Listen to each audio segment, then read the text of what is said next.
ভালো হবে না, ভালো করে হবে না নাকি বিদ্রোহ আইন ট্রান্সফার দিই দেবে।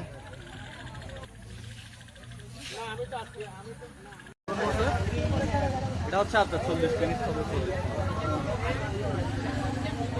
মানুষ মরছে? না না, মানুষ মারা যায়। কয়জন ছিল যাত্রী? বলছিল বাস একটা মরে নাই আলহামদুলিল্লাহ। মানে আহত, গুরুতর আহত রয়েছে।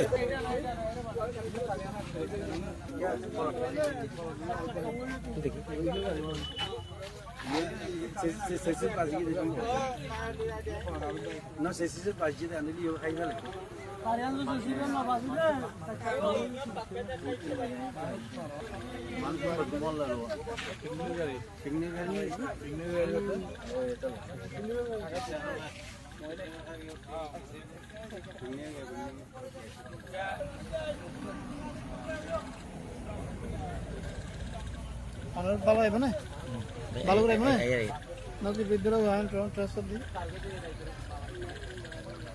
দেবে।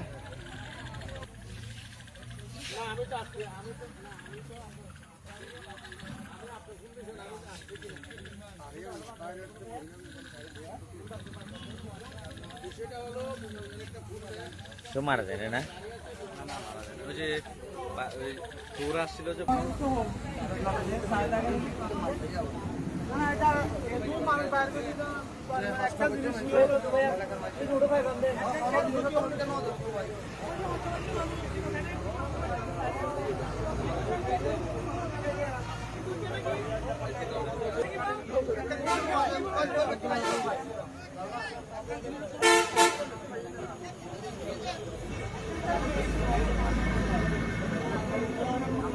কি হয়েছে একটু বলেন তো ভাই, একটু বলেন তো কি হয়েছিল।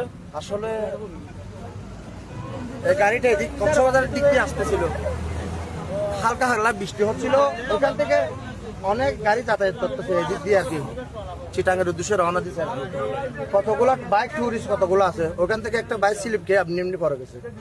পরে যাওয়ার কারণে উনি নিয়ন্ত্রণ হারিয়ে মোটরসাইকেল ওনাকে বাঁচাতে গিয়ে ওনার এই অবস্থা হয়েছিল। এই ড্রাইভারটা কিন্তু প্রচুর চেষ্টা করছে মোটরসাইকেল বাঁচানোর জন্য, উনি এই অবস্থা হয়েছে। তো উনি টুকটাক বৃষ্টি হওয়ার কারণে রাস্তা তো পিচ্ছিল হয়ে গেছে, ওনার নিয়ন্ত্রণ করাটা বাস্তা সম্ভব হয় নাই। আচ্ছা, ওখানে মানুষ কতজন ছিল জানেন? মানুষ পুরাই যাত্রী ছিল, ওরা ফিল্ডিং এর মানুষ। ওখান থেকে পুরাই যাত্রী ছিল। আমি নিজে বের করছি তো প্রথমে, এখান থেকে একটা হাত ছিঁড়ে গেছে, অনেক ব্যথা পাইছে কিন্তু হতাহত হয় নাই, এমনি টুকটাক আঘাত পাইছে। মহিলা শিশু ছিল, কিছু হয় নাই। ওরা এখন কোথায়? ওনারা হয়তো, আমরা তো এখানে ব্যস্ত ছিলাম, অনেকে গাড়িতে তুলে দিছে, হাসপাতালে চলে, সদর হাসপাতালে ওনারা লোক বলতেছে, সদর হাসপাতালে চলে গেছে আর কি।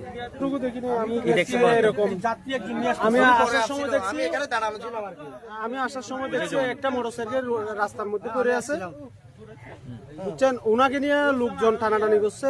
পরে যায় এসে দেখি এখানে পড়ে কোথা থেকে কোথায় যাচ্ছিলেন? আসলে ব্যাপারটা হচ্ছে কি ভাই, আমি ঘুমন্ত অবস্থায় ছিলাম, ঠিক আছে, ওই পর্যায়ে আমি কোনো কিছু দেখি নাই, আমি ঘুমন্ত অবস্থায় গাড়িতে পড়ছি আর তারপর ঘুমন্ত অবস্থায় পড়ার পর আমি মানে জানলার যে গ্লাসটা আছে দুসা দিয়া বেরিয়েছি উপর থেকে। আপনারা কোথা থেকে কোথায় যাচ্ছিলেন বলেন আমি তো? নারায়ণগঞ্জ থেকে আমরা কক্সবাজার আসছি, কক্সবাজার তো রওনা দিয়েছিলাম নারায়ণগঞ্জের পথে, তারপরে কি আপনার এই অবস্থা। আপনারা কতজন ছিলেন? আমরা 50 জন আসলাম এক বাস।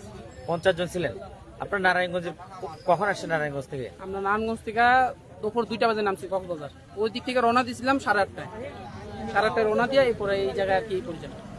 না, আপনারা কি এটা কি কক্সবাজার যাচ্ছিল? না না না, কক্সবাজার থেকে আসছি, মানে কক্সবাজার থেকে আমরা বেরোছি বাসার দিকে আর কি রওনা দিব। নারায়ণগঞ্জ থেকে কি আজকে আসছিলেন? হ্যাঁ, নারায়ণগঞ্জ থেকে গতকালকে আসছি, আজকে আমরা কক্সের থেকে উদ্দেশ্য দিচ্ছি নারায়ণগঞ্জে যাও, বাসায় চলে আচ্ছা, যাবো। একটু বলেন তো নারায়ণগঞ্জ থেকে কখন আসছেন? আমরা গতকালকে বৃহস্পতিবার নাইটে আসছি, আজকে সারাদিন কক্সে থাকার পরে আমরা এখন ব্যাক করছিলাম, বাসায় চলে যাবো।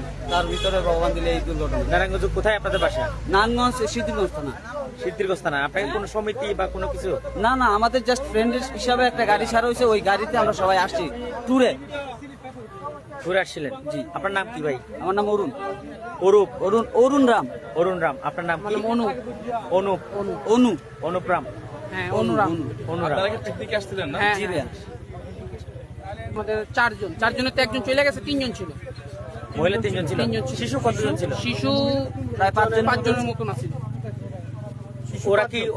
ওরা কি সুস্থ আছে? জি একটা সুস্থ আছে এখন, আরো আরেকটা এই যে ও ছিল, জি আমি ওনার উনিও ভিতরে ছিল আমাদের কি হয়েছে একটু বলেন তো, গাড়ির বর্ণনাটা দিয়ে তো কিভাবে accident এটা হলো? আমি তো সবচেয়ে পিছনে ছিলাম, আমি আমার বাবুটা কোলে ঘুমাচ্ছে, আমি ওনাকে এভাবে ধরছি, তো গাড়িটা দেখছি যে সাইডে আসছে, একটা বাইকে সাইড দেওয়ার জন্য সাইডে আস্তে আস্তে গাড়িটা পোল্টি নিয়ে নিল। যখন একটা দুইটা তিনটা পোল্টি নিচ্ছে, আমি আমার ছেলেটাকে এইভাবে ধরে রাখছি, তাকে আমি ছাড়ি নাই, তাকে আমি আর ছাড়ি নাই। আল্লাহ বাঁচাইস খোদায়, বাস এটুকুই। পরে দেখি যে আমার উপরে সব কাজ ভাঙে পড়তেছে, ছেলেটা আমার চিৎকার দিছে, আব্বা তুমি আমাকে বাঁচাও, আব্বা তুমি মরো না, তুমি মরো না, বাবা তুমি মরো না, আমাকে ধরছে এইভাবে। আপনার নাম কি? মোহাম্মদ আনোয়ার হোসেন, আপনার ঢাকা ছেলের নাম কি? নারায়ণগঞ্জ থেকে।